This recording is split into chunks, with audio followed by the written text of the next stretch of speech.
Vayechi Yaakov, and Jacob lived. These are the opening words of this week's Torah portion of Vayechi, the final portion in the book of Breshit, in the book of Genesis.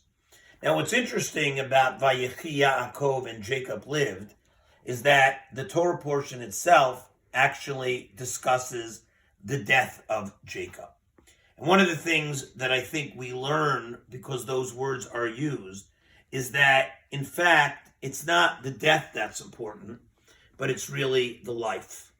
What one does in his or her lifetime that really matters.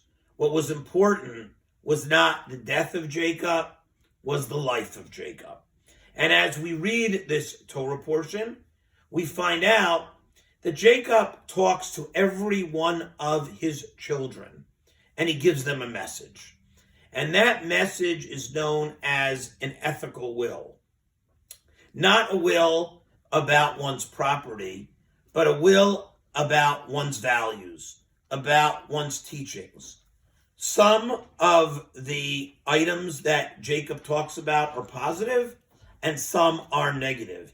And I'm sure were difficult for those children to hear. But it's a way for a person to be able to make sure that their values live beyond themselves.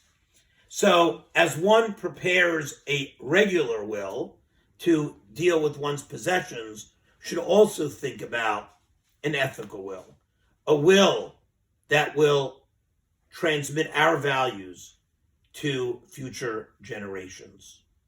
Services this Friday begin at 6 p.m. Saturday morning services commence at 9 a.m.